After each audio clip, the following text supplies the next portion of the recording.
교환기도 어려운 찬양 감사합니다. 오랜만에 눈이 왔습니다. 그래서 여러분들이 오시느라고 수고하셨습니다. 또 몇몇 성도님들은 오시는 길이 너무 험해서 지금 유튜브로 예배 드리고 계신 분도 계시고, 함께 모든 분들에게 우리 주님의 한없는 위로와 사랑이 가득히 임하시기를 주의 이름으로 축원합니다. 아멘. 탈무드에 외나무 다리를 건너가는 한 여인 이야기가 있습니다. 그 다리는 금방이라도 무너질 것 같이 아주 위태위태했습니다. 한 여인이 그곳을 건너가야 됩니다. 심호흡을 하면서 마음을 다잡아 보지만 그래도 두렵습니다. 해서 하나님 앞에 기도합니다. 하나님, 저로 하여금 이 다리를 무사히 건너가게 하시면 하나님께 제게 주신 이 재물들을 다 하나님 사업 위에 쓰겠습니다. 주여 축복해 주셔서. 이렇게 기도하고 이제 다리를 건너갑니다. 기도해서 그런지 다리 중간쯤 건너가도 별 이상이 없어요. 마음이 좀 놓입니다. 그러자 마음이 좀 풀립니다.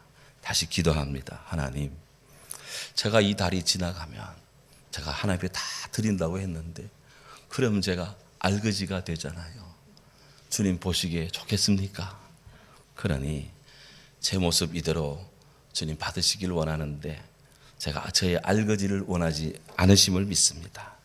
반만 바쳐도 우리 이해로우신 하나님께서 이해해 주실 줄로 믿습니다. 하고 다리 반을 지나갑니다. 이제 끝부분에 왔습니다. 야, 이제 다 됐구나 해서 마음이 좀 탁 놓입니다. 그러자 다시 기도합니다. 하나님, 별로 험한 다리도 아닌 것 같은데 이거 제가 다 건넜다고 반을 다 바치면 이거 너무 보기가 안 좋은 것 같아요. 그래서 제가 딱 잘라서 딱 $5 하나 앞에 헌금하겠습니다. 그때 다리가 막 흔들립니다. 막 흔들려요. 갑자기 다 왔는데. 그러자 다급해진 여인이 얼른 다시 기도합니다. 하나님, 맨 나중에 짓거린 제 말은 농담이었습니다. 그걸 진심으로 받아들인다니 하나님 너무하십니다. 그래요. 그래서 오 마이 갓, 그랬다는 거예요. 탈무드에 나오는 이 이야기는 우리들의 마음이 얼마나 자기 중심적인지 그렇게 잘 들여다 보여주는 그런 일화입니다. 오늘 예수님께서 우리 마음에 대해서 아주 짤막한 비유를 하나 하고 계십니다. 어떤 사람 마음속에 어떤 마귀가 살았습니다. 그 사람을 점령한 그 마귀가 어디 다른 데 좀 선한 데 없나 해서 좀 더 놀기 좋은 것이 없나 해서 이곳저곳 나가서 찾아봤대요. 그래서 마귀들이 놀기 좋아하는 물이 없는 곳을 이렇게 저렇게 다니면서 좀 더 좋은 쉴 만한 안식처를 찾아보았는데 옛날에 있던 것만 못합니다. 그래서 내가 한번 다시 옛날 집으로 돌아가리라 하고 돌아가서 이렇게 보니 그 집이 비어있고 청소되고 수리가 싹 되어 있는 거 아니에요. 그래서 마귀가 혼자 들어가 놀까 하다가 아니야 해서 자기보다 더 센 마귀 7을 데리고 가서 그 했는데 그 사람의 형편이 전보다도 처음보다도 나중에 매우 안 좋게 되었다고 우리 주님 그렇게 평가하고 말씀하고 있습니다.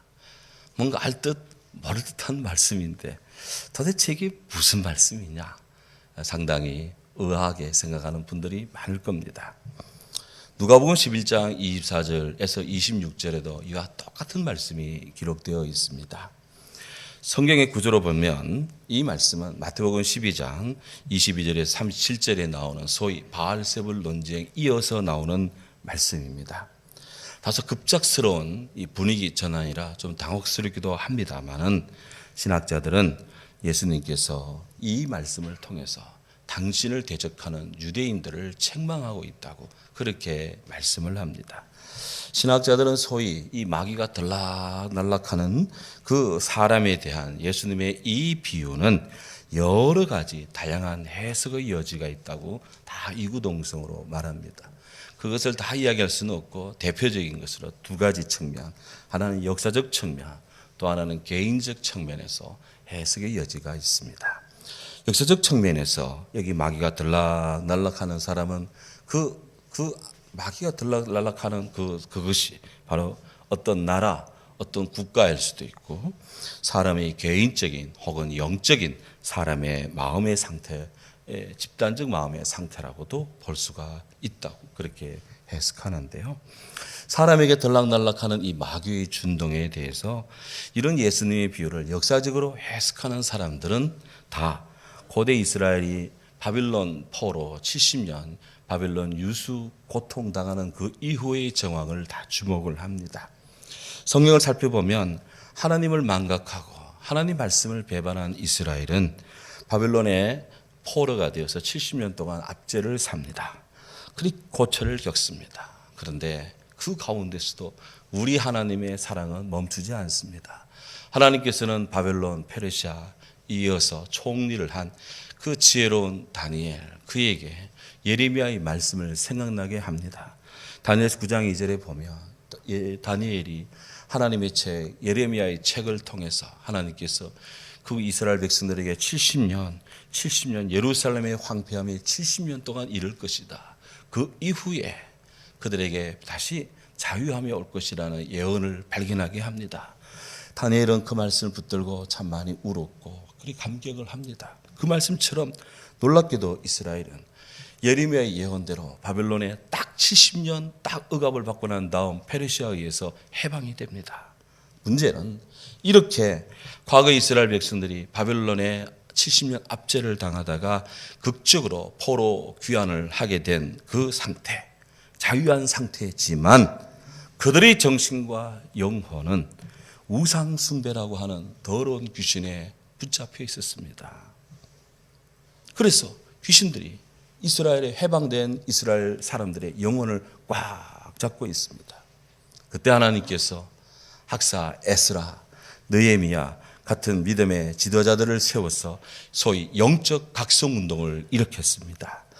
이스라엘 사람들은 에스라, 느헤미야의 지도를 받으면서 우상 숭배 행위를 회개합니다. 종교적 혼합주의도 회개합니다. 자폰 같은 이 불결한 관습들도 그들은 청산을 합니다. 소위 말하는 영적 쇄신을 했습니다. 그들 안에 있던 마귀 한 마리를 내쫓아낸 그예요.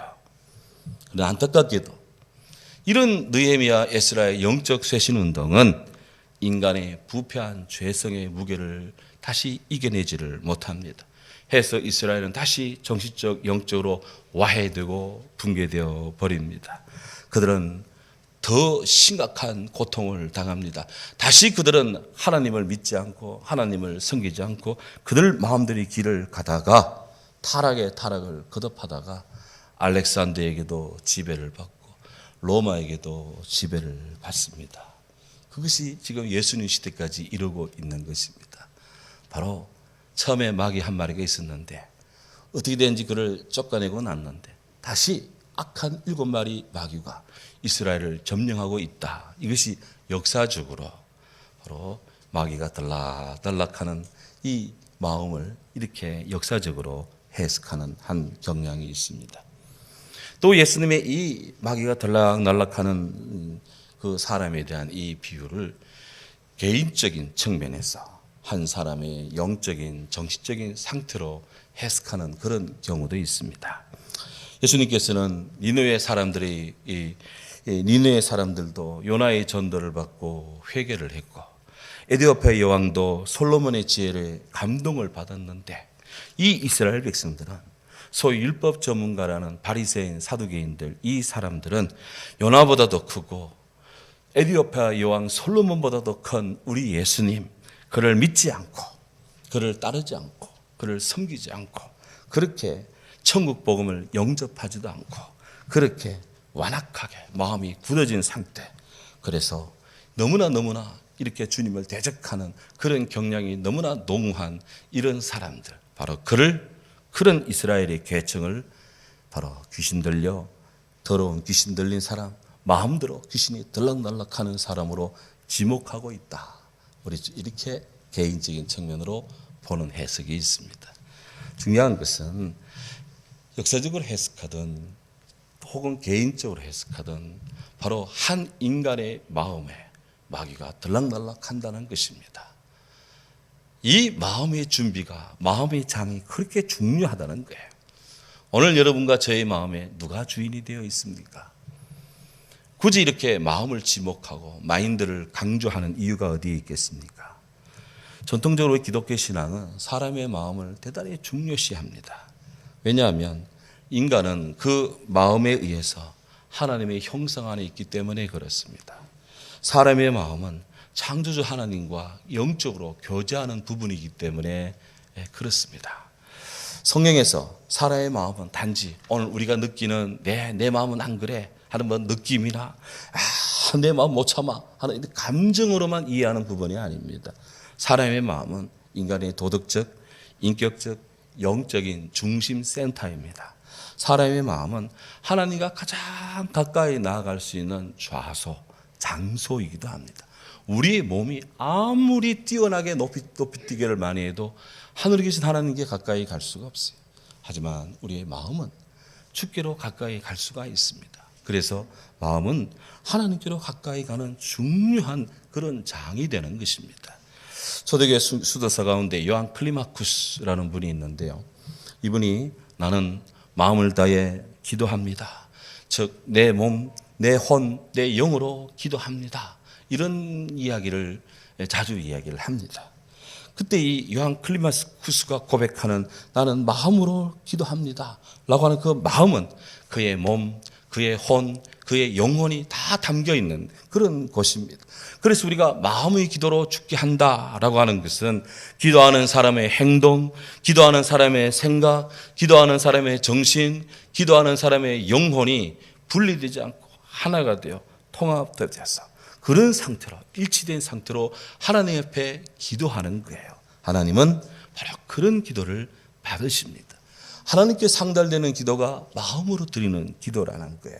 단순히 내 마음의 생각만이 아니라 내 몸, 내 행동, 내 생각, 내 정신, 내 영혼이 다 담겨 있는 그런 통합의 개념입니다. 이런 점에서 사람의 마음은 하나님 앞에서 정말 중요합니다. 사람이 그 마음에 하나님을 모시고 주의 말씀을 그 마음에 모시고 있다면 그 증거가 얼굴에 나타납니다. 마음속에 하나님이 계시면 염려, 근심, 걱정에서부터 해방이 됩니다. 마음속에 하나님이 계시면 마음이 아주 편안하고 담대해지고 담담해집니다. 어지간한 일을 만나도 그렇게 당황하지 않습니다. 마음에 하나님이 계시기 때문에 그렇습니다. 그래서 그 마음에는 늘 기쁨이, 감사가, 늘 평안이 그 얼굴의 표정으로, 모습으로 드러납니다. 반면에 그 마음에 하나님 모시지 않고 삽니다. 내 마음에, 우리 마음에 주님 말씀이 없습니다. 오히려 거부하고 바리새 유대인들처럼 주님 말씀에 꼬투리 달고 시비거리로 삼고자 합니다. 그러면 우리 얼굴에 주의 은혜의 빛이 없습니다. 얼굴을 아무리 예쁘게 꾸미고 아무리 이발하고 아무리 멋있게 해도 그 마음에, 그 얼굴에 주의 평화가 깃들지 않습니다. 마음속에 주님 모시지 않고 있으면 억만금을 내가 가지고 있어도 늘 불안합니다. 늘 얼굴에 불안, 초조, 또 그렇게 마음의 이 고통이 얼굴에 마음에 스며 있습니다. 우리가 환경 때문에 얼굴이 불안하고 또 어두워지는 것이 아닙니다. 그 마음에 주님 모시고 있느냐, 주님 모시지 않고 있느냐에 따라서 얼굴 표정이 달라진다 이거예요.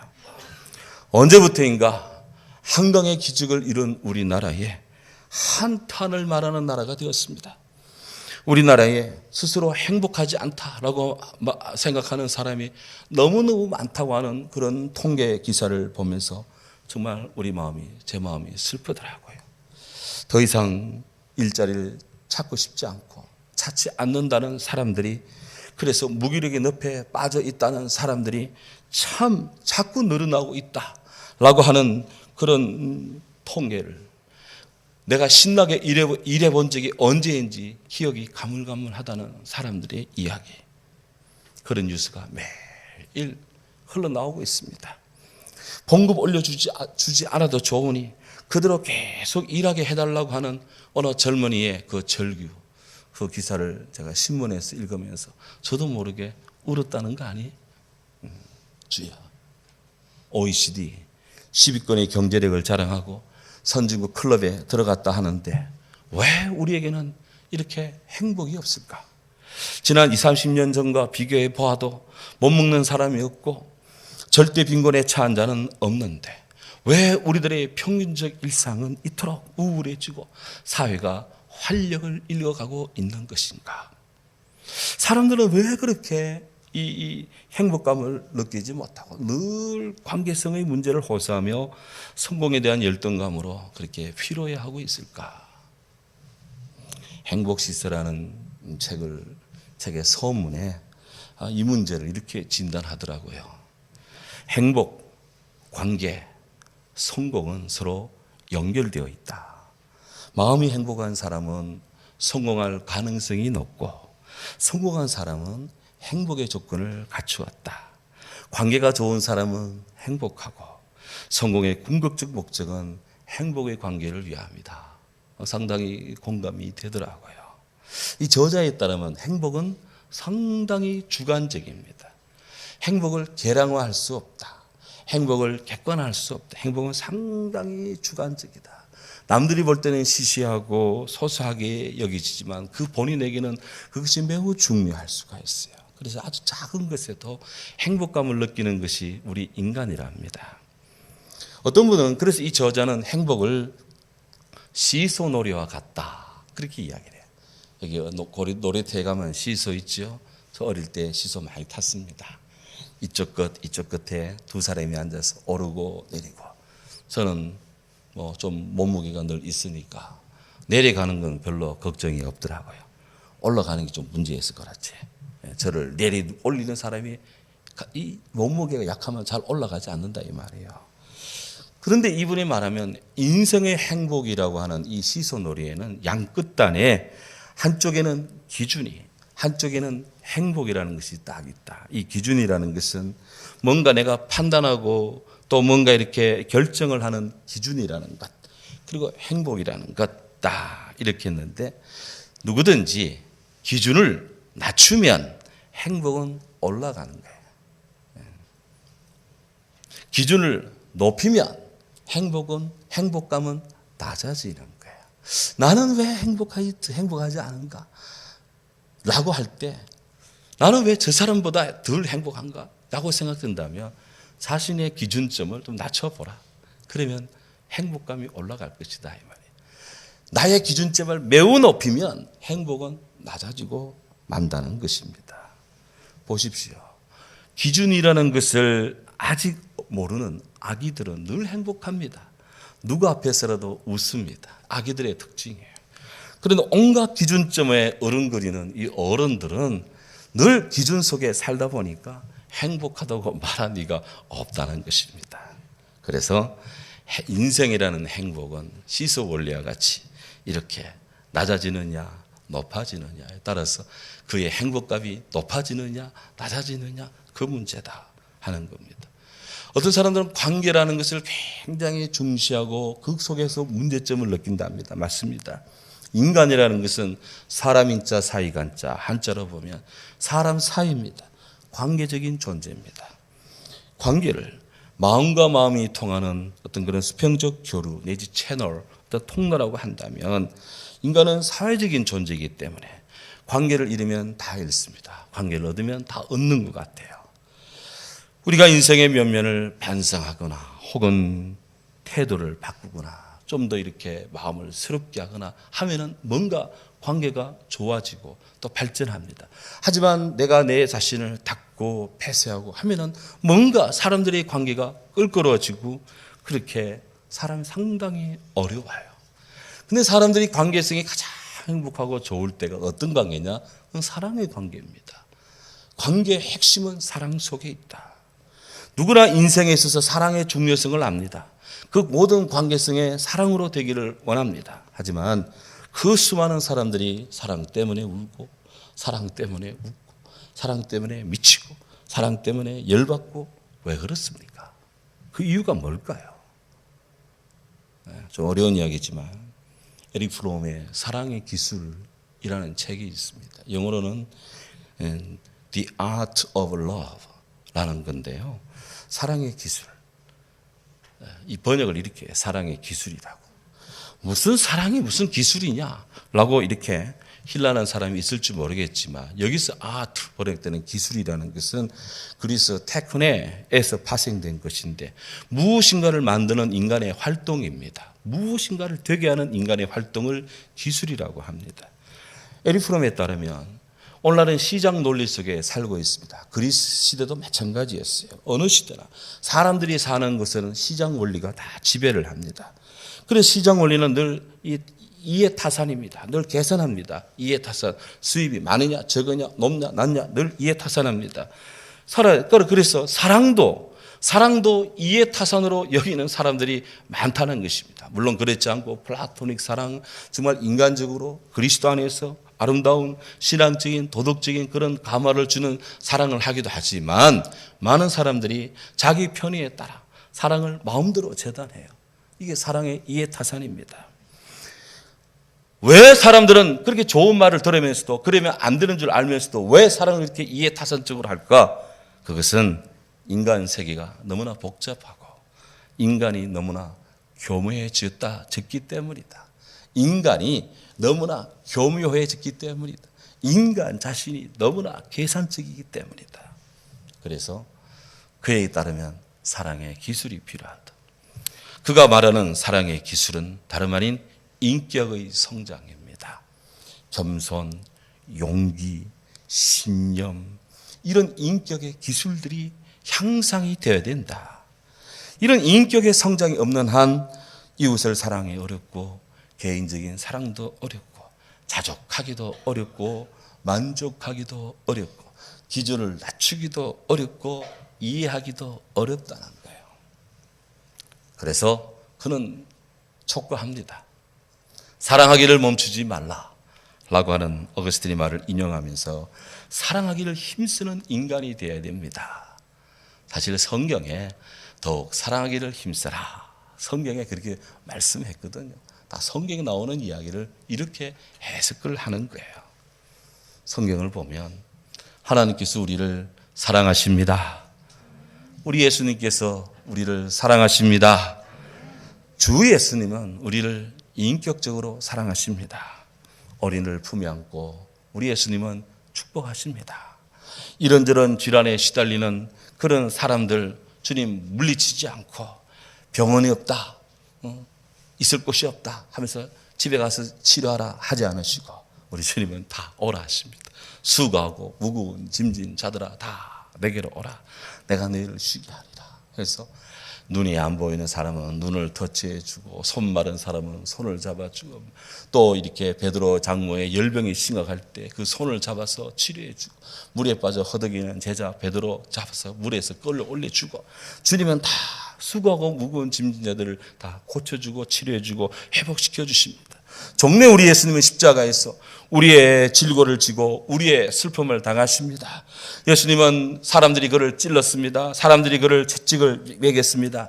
하지만 그의 찌름당함은 우리의 허물 때문이고 그가 채찍 맞으시면 우리의 죄악 때문입니다. 우리는 다 양같이 그릇 행하여 각기 제 길로 갔습니다마는 하나님께서는 우리 모두의 죄악을 그 예수에게 십자가 예수에게 다 맡기시며 담당시키시면서 우리를 살리시고 건지십니다. 우리 예수님의 사랑은 이런 면에서 군림하는 사랑이 아니라 우리 예수님의 사랑은 맞추어 주시는 맞추기 사랑이시다 하는 거예요. 성경 말합니다. 내 영혼아 네가 어찌하여 낭망하며 어찌하여 내 속에서 불안해하는가. 너는 하나님께 소망을 두라. 그가 나타나 도우심으로 내가 여전히 찬송하리로다. 아멘. 요즘 얼마나 불안이 가중되고 있습니까? 뉴스만 보면 불안이 가중되고 있습니다. 가중되고 있습니다. 그래서 계속 우리는 불안해하고 있습니다. 하지만 주님은 말합니다. 사람아, 어찌하여 너는 네 속에서 자꾸 불안해하느냐? 너는 하나님께 너의 소망을 두라 그랬습니다. 예. 주님의 사랑 안에서 마음의 평강 얻으시기 바랍니다. 창세기 1장 2절에 땅이 혼돈하고 흑암이 깊음이 있고 그리고 참으로 이 공허한 이 어둠이 캄캄한 이런 때 하나님의 성령은 수면 위에 운행하셨습니다. 중요한 사실, 하나님의 성령은 흑암 속에 공허 속에 어둠 속에 혼돈 속에 사는 우리들을 끌어올리십니다. 사랑하는 여러분, 하나님의 성령은 저와 여러분들의 마음을 일으켜 세우십니다. 고로 우리는 주님을 바라봐야 됩니다. 시편의 기자는 말합니다. 나를 기가 막힐 웅덩이에서와 수렁에서 끌어올리시고 내 발을 반석에 두사 내 걸음을 견고하게 하셨도다. 할렐루야. 주의 이름으로 우리 마음의 평안을, 주의 이름으로, 주의 말씀으로 우리 마음이 새 힘을 얻어야 될 것입니다.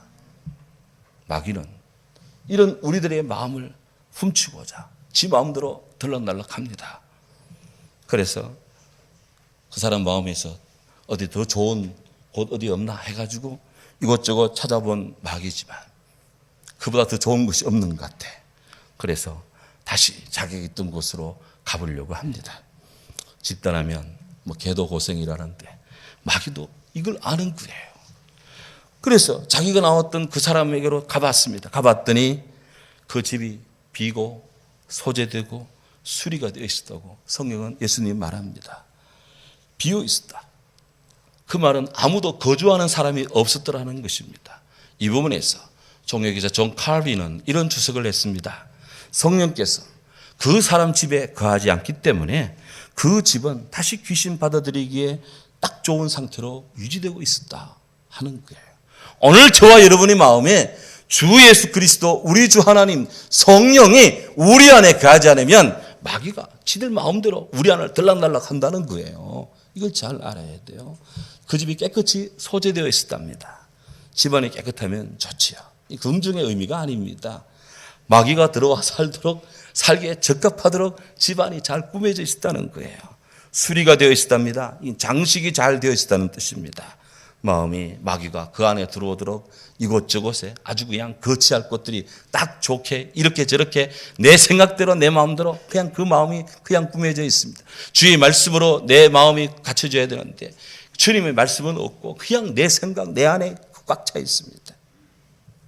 그랬더니 마귀가 이번에는 들어가는데 그냥 들어가지 않습니다. 자기보다 더 악한 마귀 7마리를 데리고 그 안에 들어간다는 것입니다. 7이라는 숫자는 이스라엘 문화 세계 속에서는 완벽한 숫자, 완전 숫자입니다. 그 7 귀신이라는 것은 더 이상 생각할 수 없을 정도로 강력하고 악한 귀신이라는 것입니다. 귀신 7에 의해서 그 사람의 형편이 처음보다도 나중에 더 형편없이 되었다. 우리 주님 말씀합니다. 이 악한 시대가 또한 이와 같이 되리라. 그랬습니다. 예수님은 당시 바리새인과 또 서기관들의 최후 모습이 예수님을 영접지 않고 주님을 부정하는 그런 세력들이 이렇게 더 악하게 될 것이다. 그렇게 될 수밖에 없도록 그들에게는 마음의 주인이 없기 때문에 그런 거예요. 오늘 주님이 말씀하신 이 비유에서 가장 핵심적인 사항은 한 사람이 악한 마귀에게서 잠시 당분간 노임받는다는 것이 중요한 것이 아닙니다. 바로 그 안에 진정한 주인이 계셔야 된다는 겁니다. 성령이 우리 영혼 속에 와 계셔야 됩니다. 주의 말씀이 내 안에 꽉 차 계셔야 됩니다. 주 예수께서 나의 주인이 되어 계셔야 됩니다. 어떻게 이렇게 가능합니까? 어떻게 주님이 나의 주가 되실 수 있습니까? 성경은 말합니다. 영접하는 자, 곧 그 이름을 믿는 자들에게는 하나님 자녀가 되는 권세를 주셨으니 이런 혈통으로나 육정으로나 사람의 뜻으로 나지 않고 오직 하나님으로부터 난 자들이니라. 아멘. 오늘 우리가 다 주 예수 그리스도를 우리 마음의 주로 영접합시다.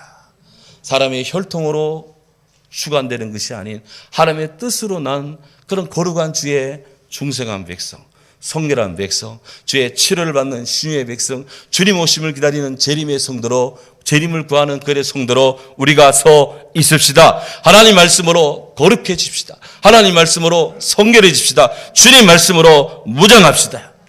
오늘 저와 우리 사랑하는 성도님들 마음의 주인은 누구십니까? 누구십니까? 마귀는 그 필요에 따라 우리의 마음을 취하고자 지 마음대로 들락날락합니다. 우리가 그의 종들이 되면 좋겠습니까? 마귀는 그때마다 들락날락 할 때마다 점점 더 센 7마리 마귀를 데리고 들어와서 사람들의 형편을 더 공고하게 만든대요. 주님 우리에게 이를 알려주셨습니다. 이제 우리 모두 주님을 믿읍시다. 성탄의 주 예수 그리스도를 내 마음의 구유, 내 마음의 중심 깊이 영접합시다. 주님 예수 안에 있는 믿음의 길을 훼손하지 맙시다. 우리들의 마음이 하나님의 사랑과 말씀과 기도로 형성되도록 합시다. 바다속 깊은 바위처럼 흔들림 없이 우리를 사랑하시는 예수님을 믿고 함께 더 사랑의 길로 나아갑시다. 주님을 기뻐하는 경건한 성도로서 더 온전하기를 주의 이름으로 축원합니다. 아멘. 귀하신 주님을 찬양합니다.